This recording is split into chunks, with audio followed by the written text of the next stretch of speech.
tuna wageni ndani ya studio. Maana tuna gain momentum, yani kuelekea upande wa Valentine. Siku ya wapenda nao. Sasa Mkala upande huu asema yeye hajui Valentine wala hasherekei Valentine. Lulu wao umesema hasherekei ama usherekei? Hata Lulu pia ni kwangu kila siku ni Valentine. Bin Safari hivyo hivyo. Kila siku. Haya, tuna wageni ndani ya studio, Esha na Ramadhani. Esha na Ramadhani waliweza kushiriki katika mashindano ya wapenda nao na wakaibuka washindi. Kati ya baadhi ya tuseme wapenzi wengi ama wapenda nao wengi zaidi ya 100. Asa wameibuka na deti, bonga la deti la shilingi milioni 2.5 ndugu yangu. Si deti mchezo. Jioni leo tumependa kujua siri yao katika mapenzi yao na mpaka yakafanya wao wakaweza kuibuka washindi na kupika wale wengine. Tutaka kujua siri. Mtazamaji ndio tumekaribia ndani ya studio. Mimi Valentine sijui. Utajua siri. Alafu mwaka ujao ni hapo. Si mwaka ujao. Jumanne si hawa ndio sasa na sita atakuwa shaijua. Angalia vile anafanya kazi. Ndio Lulu na Bin Safari na washuku. Tena tushuku kwani? Washuku hawa. Unaona? Wajua watu ambao wanasherehekea Valentine kisiri kuvaa nguo nyekundu siku 3-2 kabla. Na vile siku yenyewe wavae. Sasa wewe ni color blind, green, orange. Haya na Ramadhani. Pengine mngeweza kwa kutueleza mlikutana vipi mpaka mkaanza kuchumbiana. Leo tutaniza. Hadithi yetu kidogo inzua kwa ya kuchekesha kidogo, lakini baada ya campus nilikuwa nyumbani kwetu na nikaambiwa kuwa kuna binti mrembo yoishi hapo karibu. Kwa hiyo kasema mimi kama mwanamume lazima nijaribu kumngoa, manake hao wenzangu hapo walikuwa kidogo wamvia kidogo wanaogopa na nini. Mwanamume ni kujiamini. Kwa hivyo mimi nikajiamini nikaenda, lakini sasa pia nilikuwa naambiwa babake ni mkali. Kwa hivyo sasa pale ninaanza zungumza na yeye, babake huyo atokea. Kwa hivyo ikabidi hiyo siku ya kwanza hiyo ikabidi nasepa, nikaingia kwenye shamba la miwa. Hapo nikapata majiraha. Kesho yake asubuhi nikaenda clinic iliyokuwa hapo karibu na nyumbani kwetu, nikampata yeye ndio muuguzi nurse. Kwa hiyo unacheka Mkala. Umeshikwa na homa na wewe ukapimwa temperature. Alikuwa na vidonda maskini. Anambia amesepa ndani ya shamba la miwa. Kwa hiyo sasa ikawa kila siku naenda pale kubadilishiwa dress. Na saki na mwingine huyo. Esha, hiyo ndo version yake. Version yako. Sasa mimi mara kwanza kumuona hapo kwenye hilo shamba la miwa, kulikuwa na mashamba mawili, katikati ndo njia ya kwenda nyumbani. Nilipokuwa college nilikuwa naishi huko karibu na kwao. Sasa hiyo siku natoka kazini natembea, namuona yuko huko mbele kama mbele wangoja mtu kama vipi. Sasa mimi nakaribia hata hajanisalimia, naona yuaruka ndani ya shamba. Kumbe alikuwa anasikia mvumo wa gari ya mjomba wangu, alikuwa yafikiri babangu. Aliposikia mvumo ndo akajirusha. Sasa the next day akaja hapo clinic hapo karibu na kwao, ndo mimi nilikuwa nafanya kazi hiyo time. Akaja akanipata hapo. Sasa mimi kumuona nikaanza kucheka. Sasa akafikiri ninafurahi kwa sababu ninamuona. Lakini nilikuwa nacheka yule kujirusha ndani ya miwa. Sasa hapo ndo tukaanza kuongea, ile kumpa appointment kila siku yuaje, akija lazima anitafute. Sasa kuna wakati nilikuwa sitakuwa hiyo siku ya 3 ya dressing. Nilikuwa sitakuwa, either nitakuwa ama mwingine atakuja. Sasa nikamwambia naweza kosa kuja kesho, utapata mwingine. Ndio akaniambia basi kama ndivyo hii dressing nitakaa nayo paka kesho kutwa. Na nikidonda kweli? Alikuwa katika vibaya na mimi. Sasa akaniambia basi nipe namba yako, ule wakati utakapokuja nitarudi hata kama jioni. Na kama anasema hapo ndo kampa namba. Alikuwa mwerevu. Akaenda dressing. Hata alifanya vizuri kukatwa na miwa. Ndio sasa kwa sababu ya katonamiwa, huyu ndo amefanya jambo la maana. Si wale wanapata kabla hawajaumia. Sasa alipopata na hivyo vidonda vya miwa, inaimanisha kwamba watakapokuwa wameoana wataishi vizuri sana. Nina uhakika wa hivyo vidonda vilivyompata vya miwa. Unaposikiza hadithi yao Mkala na Lulu na Bi Msafwari, ni kama ni safari ambayo yani walibahatika tu wakapatana na wakaweza kuwa na uhusiano wa karibu. Pengine ningependa kuuliza swali moja kati yenu, mmekuwa pamoja kwa muda gani? Mwaka mmoja na nusu. Mwaka mmoja na nusu sasa. Bi Msafwari wanatuambia watu wao wanakosana. Watu wawili wao wanakosana. Ni kweli. Nini huwa mshakosana huo mwaka mmoja? Maana yake Bi Msafwari anasema mwaka mmoja na nusu bado. Sema bado mambo hayajaanza. Ni kweli. Je, mkiwa mnakosana nyinyi kama wapenzi, huwa mnashughulikia vipi mambo ambayo mmekosania? Naweza nikasema hatujawahi kosana kiwango cha kuwa inatubidi tumtafute mtu mwingine aje asuluhishe. Mara nyingi kosana huwa kidogo tu, mambo madogo madogo. Lakini mara kwa mara yeye akiwa na shida na mimi anamwendea mamangu, anamwambia ni hivi, mbona kijana wako yuko hivi, alafu mamangu atanipigia. Mara nyingi huwa you favor. Kwa hivyo atanipigia niulize mbona msumbua Esha na nini na nini, alafu atanipa advice. Alafu kama yeye kidogo ana makosa atamwambia na yeye, lakini atamwambia kwa njia nzuri, maana bado yataka wamsumbulia nini mzuri hivi. Nikisoma historia yenu, wakati mwingine kuna wakati Bi Msafwari alisema kwamba ukiwa katika mahusiano pia unaangalia yule mtu kama mnaendana. Na ukiangalia ni kwamba Esha alikuwa na kazi na wewe wakati huo mko hauna kazi. Sana alikuwa yachunga ng'ombe mwanzo. Yaani uligenaje ile courage kusema mimi nitamfuata Esha, na Esha aliposikia kwamba Ramzi hana kazi ulimchukuliaje? Mimi kikweli nilipokuwa hiyo time nilikuwa miaka 23. Nilikuwa sijai kuwa na mchumba ama na mpenzi. Sasa mimi nilikuwa sitafuti ati mtu ana kazi ama ana pesa ama nini, kwa sababu naona wengi hata kama ana kazi na pesa zao bado wanakosana. Sasa mimi nikasema natafuta tu Muislamu kwanza. Alafu awe anipenda, bora atakuwa na ule nia ya kuniambia ama ule sema tu in English. Atakuwa na courage ya kuniambia kama yanipenda, kwa sababu hapo mtani kila mtu alikuwa yaniogopa ile tuseme sijui aniheshimu ama kuniogopa.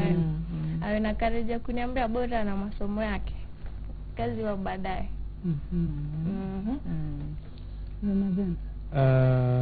Mimi kwa vile wenzangu wao walikuwa kidogo wamelegea, kidogo wanalegea, alafu pia walikuwa wamuona kamba hashikiki. Maana kiwango chake na chao vitu mbili tofauti. Kwa hiyo mimi nikasema kwa vile kidogo nasoma, yaweza kuwa ni advantage kwangu. Kwa vile naweza mzungumzisha kwa Kizungu, we can have a conversation na nini, alafu pia mwenyewe kidogo najielewa. Haya. Muda kidogo umeyoyoma, lakini mmeweza kushiriki katika mashindano. Nini kwa muktasari, nini hasa kilifanya mkaingia katika mashindano haya? Na maana yake pale mlikutana na watu ambao pia wako katika ndoa miaka mingi. Ikawaje mkaweza kujishirikisha? Mimi nilipoona lile tangazo kwenye mtandao, niliona tu waliweka requirements uwe umeenda kwenye hiyo hoteli siku moja hata kama nikunywa maji. Sasa nilipoona requirements ni hiyo, nikasema tuweza jaribu. Nikamwambia jaribu, kwa sababu saa nyingine huwa yuandika draft za kazi kwao. Kama tuweza jaribu tuandike, basi sisi bahati iweza kutuangukia. Bahati kawaangukia. Hivi wenyewe mna date la 2.5. Usikiaje lakini? Mimi sijui nisemeje. Sasa tukirudia ile swala la Valentine, ndio hata nilikuwa nataka kurudi kwa huyu bwana Mkala. Tumeweza kuuliza watazamaji Bi Msafwari kama wao wangependa wafanyiwe nini siku ya Valentine. Hiyo wapate their dream Valentine date. Sasa acha nikwambie hapa kwenye mitandao ujue ndio watu wao wana tabu siku ya Valentine. Kuna mmoja hapa yasema mimi kanze, ninachotaka tu ni mtu aje amchukue mume wangu akamueleze maana ya ndoa ni nini, manake hajui. ndio ujue kuna tabu katika ndoa. Haya, mwingine anasema mimi Kanze, ningependa mpenzi wangu apate kazi siku hiyo ya Valentine ndio tunaweza tukaishi kama mume na mke. Wengine wasema wataka waende waandamane wakajiandikisha kupiga kura. Budget ile inapungua. Budget inapungua. Mkali, ukiangalia sana sana Valentine inapewa kipaumbele zaidi sana katika maisha ya kila wanaopendana. Wewe maoni yako ya Valentine, maana yake huamini kabla ya Valentine kuna mwanamke anasema anataka mume akashauri. Mafundisho ndio. Hivyo alivyozungumza tayari mwanamke hafai kuzungumza hivyo. Hata kama ni ujumbe ameandika. Hafai kuzungumza hivyo. Maana yake kama una tatizo na mumeo na unaona kwamba kweli hili tatizo ni kubwa, wewe ipange ile Valentine. Si kwako ndio siku ambayo unaona inafaa ilete mabadiliko katika uhusiano wenu. Ipange ile Valentine nyumba yako, kama utakwenda kununua maua utapanga kitandani, utapanga mlangoni, utafanya mbwembwe tu mle ndani ya nyumba kiasi ya kwamba yule mume mwenyewe akiingia anajua leo hapa bahari ya Huba hii. Sio? So, kwa hivyo wewe mwenyewe ni uchukue hiyo hatua ya kuleta ile mabadiliko pale kwenu. Lakini si kusema mwanzo mume wangu mtwalieni mumpeleke wewe, utakuwa wapi wewe? No, sasa haya ni madharau. Alafu Valentine sawa, mimi naheshimu kila kitu ambacho mtu anaamua kukifanya ili mradi kinamridhisha nafsi yake, sio? Kwa hivyo Valentine kwa wale ambao inawaridhisha ni siku ambayo muizingatie, muifurahie, lakini mimi naamini mpenzi ni umpende kila siku. Ni umpende kila siku. Kila siku inafaa iwe Valentine kwenu. Lakini ukiweka siku maalum, basi hizo siku nyingine unafanya nini? Siku ya tarehe 14 unazidisha kidogo. Hapana, hii ni siku ya matangazo. Hii ni siku ya matangazo, ni siku ya kujidai ambayo mimi tuseme kama ndugu yangu waweza kuwa uwezo wake ni shilingi 50 mfukoni na Valentine mfika, sio? Alafu kuna mkala uwezo wake ni 20,000, 50 milioni, sio? Sasa mimi nikifanya kitu kwa mwanamke yoyote ule, huwa napenda kufananisha vitu. Kwa hivyo huo wakati atauchukua kufananisha Valentine yake ilikuwaje na jirani yake ilikuwa. Lakini acha nikwambie sasa inaweza kuzaa mgogoro, basi hata kutarajia kama ilikuwa kuna mgogoro utakuja. Hivyo mpende kila siku. Basi kidogo Safari usema hapa kila siku upeleke kitu. Unaelewa? Kama una mpenzi wako usiende mikono mitupu. Sasa wewe unataka Valentine. Okay, ni jambo limenipendeza kwa hawa wapenzi wawili. Ni vile amesema kwamba huyu anapokosoa kidogo tu huenda kwa nani? Kwa mamake kijana. Alafu mama kijana akampigia mtoto wake simu akamwambia mbona unafanya mwenzako hivyo? Mpenzi wangu, hilo ni jambo la muhimu sana katika maisha. Kwanza zawadi ya kwanza ile ambayo nitakayokupatia ni ushauri nitakupatia. Hiyo ndio zawadi yangu nimekupa, ni nzuri kabisa hivyo, kwa sababu ukitaka kumuwini huyu bwana, kwanza mshike mamake vizuri. Utakapomshika mama vizuri, unajua wanawake wapumbavu wako nyumbani wanaonisikia ambao hawajui kushika mama za bwana zao vizuri, mpaka wakapachukua majina wakaitwa mablanketi na bedsheets. Ikiwa wewe umempenda yule mama, umefanya jambo la maana. Mpenzi wangu, endelea hivyo hivyo, endelea kumpenda, usisikize ya watu. Utakapoendelea kumpenda, mpende na huyu bwana, lakini elewa kwamba yatakapozidi siku zinapozidi kwenda mambo kubadilika. Wewe ni mzini mrembo sura, bwanako pia ni handsome. Sasa kwa hivyo, ikiwa hivyo, ni wewe uwe karibu na bwanako, usimwachie hata kidogo chochote. Wewe yani ujue tu jukumu lako ni nini kwa huyu mume, na mume naye ajue majukumu yake ni yapi katika wewe mke. Mtakapojua hivyo, mpenzi wangu, alafu katika kule kukosana, msamaha usikosekane. Kumsamehe na kuappreciate kile Mwenyezi Mungu amewapatia. Mpenzi wangu, kama mtakaa hivyo, Mungu atawabariki sana, na kumweka Mwenyezi Mungu mbele katika kila jambo mtakalolifanya. Kidogo Ramadhani akiwa na shida namfuata nani? Yeye akiwa na shida mfuate nani? Sijui huyu mtoto alipewa akili na nani ya kumfuata huyo mamake bwana. Maana yake kusema ule kweli hawako. Mkalo asemaje? Hawako kina kazi ndio hawako. Wale wa kufuata mama, yani huyu mtoto sijui nimfananishe na nani. Wacha niwaambie, Mungu yategemea uhusiano wake. Mungu awabariki hawa watoto, kwa sababu hata huyu kwenda kukatwa na mio. Wako wapi wa kukatwa na mio siku hizi? Watoto macho, wavulana wako macho makavu, makachumbari yasiyoeleweka, hata heshima hawana. Kijana huyu wasikia gari la guruma ingia msituni, mpende mume wako mwanangu. Huyu ni mume wale ambao wanaambiwa umetoka katika ubavu wake. Manake hawako wale waomba kuingia kwenye miwa. Atasimama, mwangalie tena, muite Buda. ni yule muda. Wanaelewa? Kwa hivyo yani sijui ni wafananishe vipi, na kwa kweli Mwenyezi Mungu ametupatia hii kazi ya ushauri hasa ni katika kizazi kisichoeleweka, lakini tena kumbe kuna wengine Mungu anatupatia. Pendaneni watoto wangu, mheshimiane na Mungu ataenda kuwabariki sana. Ukati na miwa tena sasa mambo yako yashaeleweka. Lakini hujasema anaenda kwa nani? Anaenda kwa akiwa na shida huyu kijana. Sijui nimwambie aende kwa nani, lakini sioni ati aende. Naona mketi mjadiliani. Umeelewa? Mketi wawili mjadiliani. Wajua wakati mwingine hata mambo yenu mkienda uende umwambie huyu, uende umwambie huyu. Huyu nimekwambia amechukua mkondo mzuri sana, lakini mwanza keti wawili mkasema tulianza na vipi? Tuliketi tukaongea na Bibi Safari, alituambiaje? Mtaketi tukumbushane, ombeni Mungu kwanza alafu msuluhishe. Kuna watu wengi husema katika Facebook ati kila siku kuomba, kila siku kuomba. Lakini acha nikwambie, Mwenyezi Mungu kila siku ina siku yake na kila jambo lina wakati wake wa Mungu, na wakati wa Mungu utakapofika ni mzuri. Na hata hivi mkiwa wapenzi, si bado hamjaoana, mimi nitazungumza, mjipatie heshima. Kila mmoja ampatie mwenzake heshima. Tusichukulie kwamba hakuna dini, tuelewe kwamba kuna dini yetu hii ya Kiislamu ambaye mmesema vizuri, wote ni Waislamu. Muoane katika dini vizuri. Kuna kitu ambacho nilikiona kilitokezea. Wapenzi wawili wamependana tena sana. Huyu mama ameshika mimba. Watu wako pamoja kabisa, yani wanatembea, harusi kubwa, vigelegele. Sasa wamekaa kwa muda. Mwanamke akaenda kuzaa, akazaa mtoto wa Kihindi. Wakihindi nywele hata ukizinywa leo zimefanya nini? Zimesimama. Heshima ni ya bure, hainunuliwi na pesa. Sasa watoto wangu, mtakapokwenda kupendana kama hivyo, mkiwa pamoja, fanyeni mambo ya kiungu, msifanye mambo ambayo si ya kiungu. Na mwanzo mmeanza na hii baraka ambayo imepatikana kubwa, msimsahau Mungu. Itapatikana wapi? Tunatakia kila laheri katika uhusiano wenu kabisa. Na Valentine yenu pia tunatumai kwamba mtaweza kusherehekea vizuri kabisa. Nikirejea mkala manake mwelekeza sema muda umeisha. Wacha nikwambie kitu kimoja Valentine. Valentine kubuta Valentine.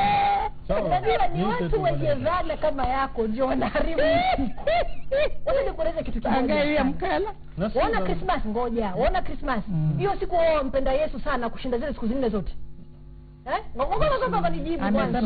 Usilete msingi wa imani siku kama ya Valentine. Hakuna kitu kimoja, yote ni mapenzi. Yote ni mapenzi. Hii ni siku ya maadhimisho maalum rasmi katika hali ya kujenga msingi wako wa kiimani.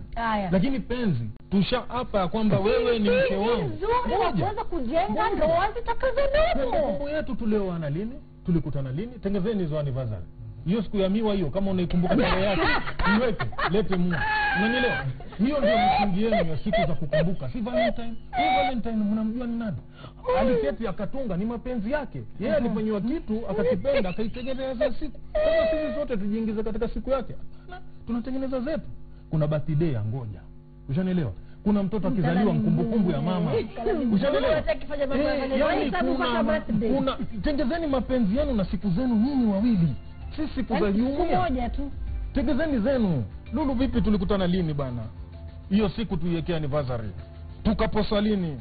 Ni anniversary. Tukaoana lini? Ni anniversary. Tukapata mtoto wetu wa kwanza lini? Tuikumbuke. Akaanza kutembea lini? Kuanzia Januari mpaka anniversary zenu. Mwanamke akipewa nguvu ya kutengeneza anniversary, utakoma wewe. Utakuwa na anniversary kila siku. Kila siku. Wacha tumalize. Nasikia kama muziki hapo kanasema tuondoke. Sasa tuondoke, wakasikia kwa muziki. Wakasikia. Kwa mtazamaji, shukrani sana kwa kujumuika nasi. Wewe ukiwa utasherehekea Valentine salama salimini, utasherehekea mpende umpendaye. Lakini mkala amesema kwamba Valentine ni kila siku. Daily. Kila siku. Daily. Mungu Valentine ni kwa kila siku, maana watu lazima wakorofishane. Mwiko na kijiko na sufuria lazima tufanye pingili pa. Kwa hivyo tarehe 10 watu wakosana. Ndio nashangaa sasa. Sasa tarehe 14 wao wafanya makusudi usikosane na mwenzako. Kweli.